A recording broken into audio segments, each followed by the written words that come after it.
My grandma almost lived to see 92. I'm so blessed, yes, yes, yes, yes. My son was born healthy and beautiful. I'm so blessed, yeah, yes. My mama's on my right side, daddy on my left. My son, father doing this absolute. I'm so blessed, blessed, blessed, blessed. Yeah, yeah, yeah. Hey guys, it's me, Jazz. Oh my gosh, I can't believe that it's already 1 month. Actually, it's 5 weeks, guys. I remember when I told you guys I had my baby. I remember that week 38 and 39 video that I did right before I had her. And now it's 5 weeks and my baby is grown so much and I can't believe it. Time really does fly by. So I'm gonna jump right into the updates or whatever, so that way I don't keep you guys so long. I do apologize for the long videos, but here we go. I'm trying to make it as quick as possible. So, doctor's appointment. Bella had her doctor's appointment last Thursday or Thursday before last. At her doctor's appointment, my baby weighed 9 pounds and 1 ounce. Now, the last time she got weighed, she was 7 pounds and 11 ounces. She's now 9 pounds and 1 ounce. And when they told me that, I was all like, yay, happy. And everybody was looking at me like, why are you so happy? Because people have told me and try to discourage me and say that I would not be able to breastfeed successfully. And when I'm hearing that my baby is gaining weight and that she's growing, that's confirmation for me to know that, okay, I am feeding her right. She is getting her nutrients and she is getting fed. She's eating and she's growing, and that I'm doing the right thing. Because people told me I couldn't do it. They were like, she's not going to breastfeed. She's going to want to stop and put the baby on milk. She's going to be tired. She ain't going to want to do it. And so that just gave me fuel to keep breastfeeding her. And when I hear she's gaining weight, it just encourages me and makes me feel so good. Also, at her last appointment, she actually was measuring at 19 3/4, and now she's 21 inches. So she's doing really, really good. They also know she has a birthmark behind her hair, underneath her, like right here, back here, underneath her hair and her neck. And it's red, but it gets really bright red when she's angry. And the doctor pointed it out to me. It's kind of cute, but she might not like it. Anyways, my baby was born with a skin tag on her ear. It's an extra piece of flesh or skin. It doesn't have any nerve endings or anything like that. It's just like almost like you have an extra finger or extra digit or whatever they call it. The thing is that they will not remove it until she's 6 months old. And I'm like, what? Now my mom, well, it comes from my side of the family. My brother had one on his ear, and back then in the 80s, they would just tie it off and it would fall off because, you know, it lose circulation, it'll fall off. Well, they stopped doing that procedure for whatever reason. I guess they said it causes pain. Then surgically, it, you know, it leaves like a little nub or whatever. And so they said I had to wait till she's 6 months old.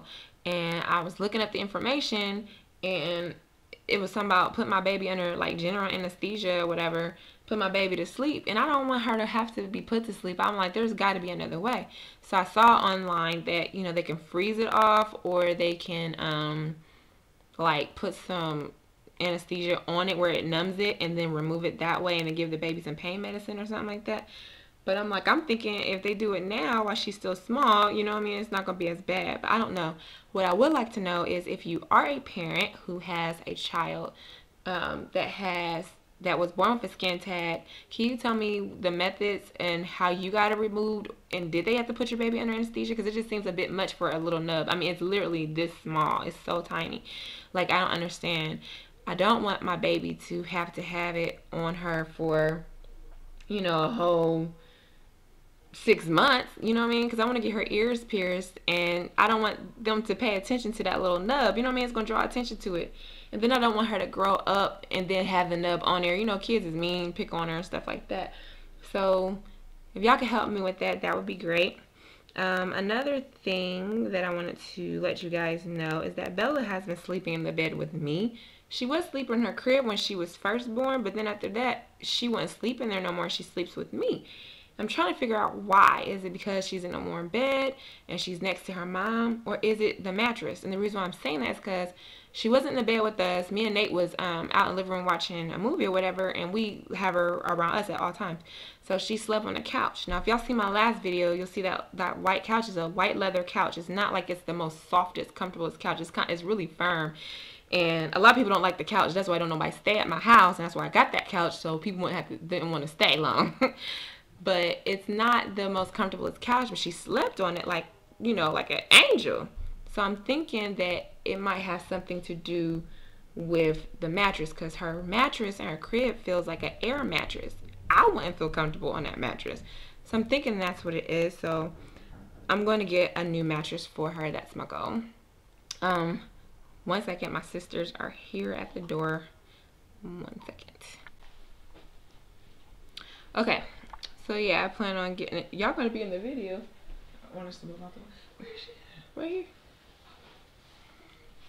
Do you want us in it? No, I don't know if you want to be in it, because I put it online. But okay, guys, so my mom's here. She's looking at the baby. How the baby doing?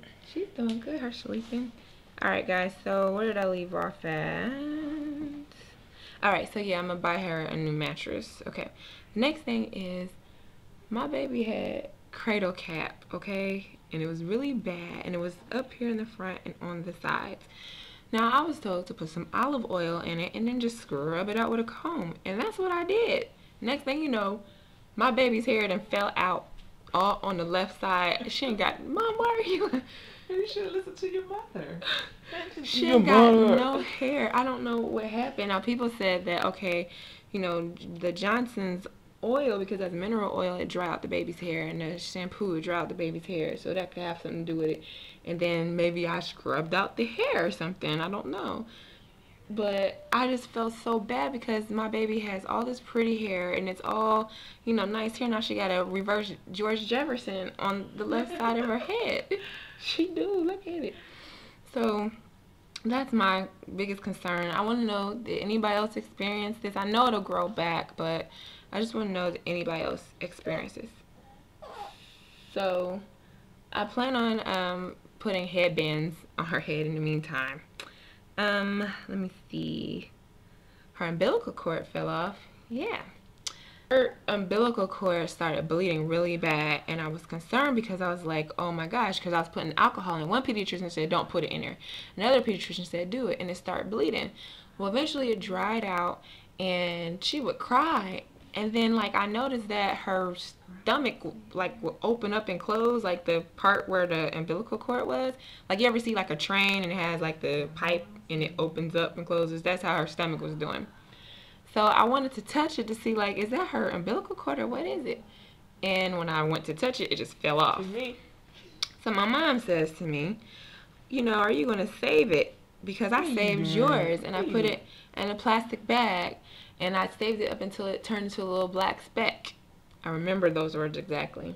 So I saved it. Then my mom was like, what the heck is this? And I was like, it's her umbilical cord. Anyways, I've kept it, and I guess I'm saving it for memories. Another thing is we do tummy time, and Bella's doing a really, really good job with that.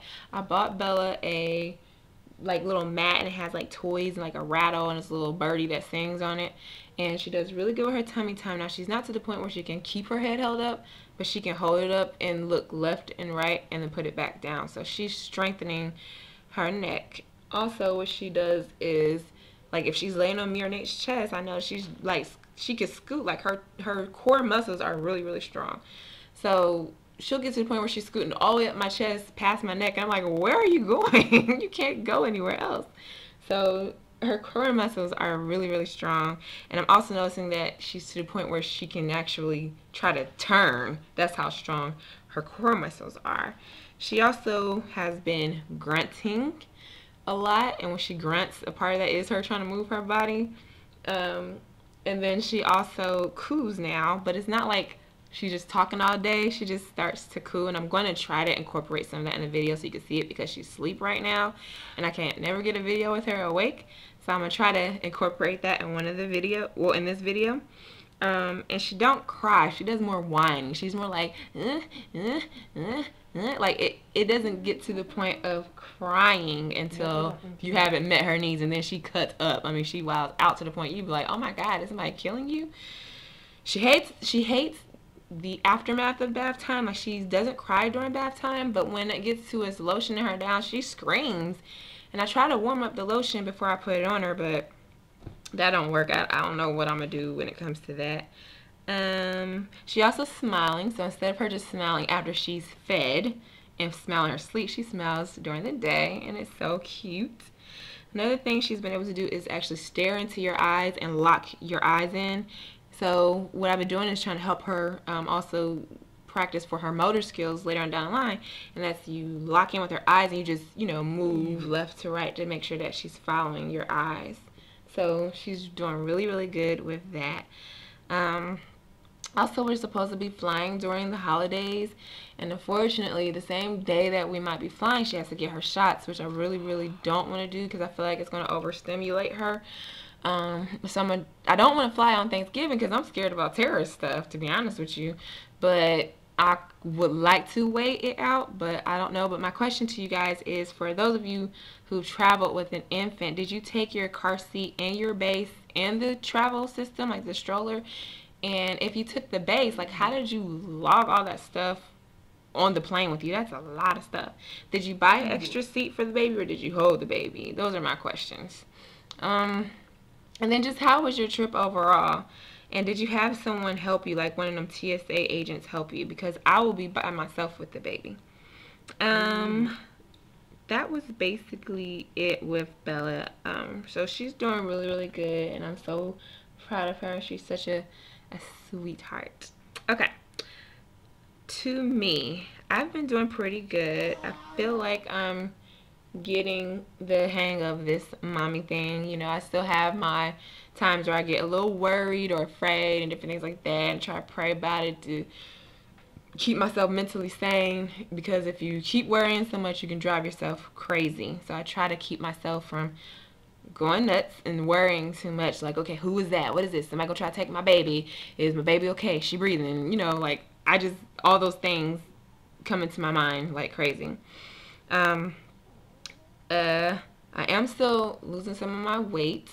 I had a breast infection, and it's from breastfeeding incorrectly.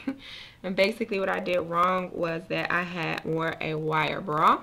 And with the wire bra, instead of just, when you are breastfeeding, instead of you taking down your bra and your shirt and, you know, popping it out and feeding her, I was taking my breast out from underneath and laying it right here.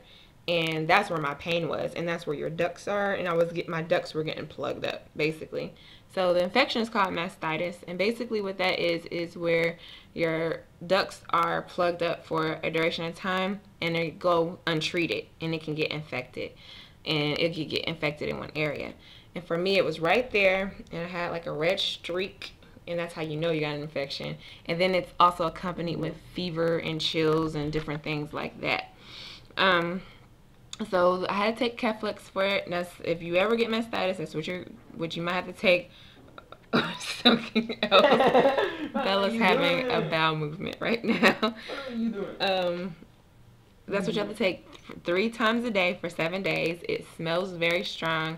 It gave me nightmares. I really don't like it. But it cleared it. Like, as soon as I took it, I did not have the pain or fever and chills. So it works immediately. That just don't sound impressive to you, did it? What, breastfeeding?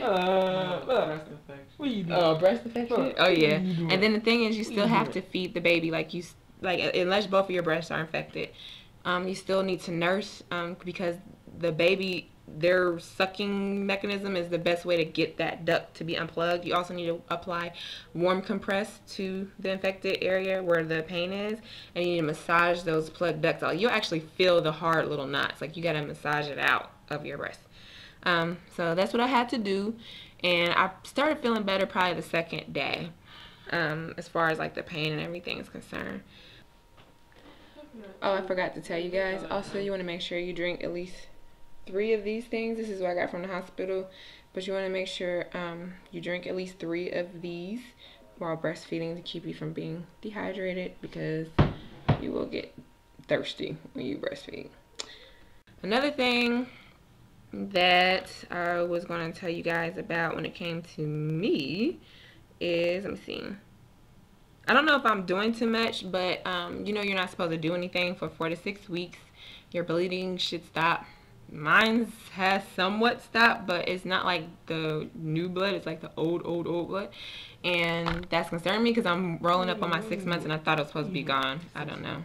Oh, 6 weeks. Oh, sorry, Mom. 6 weeks.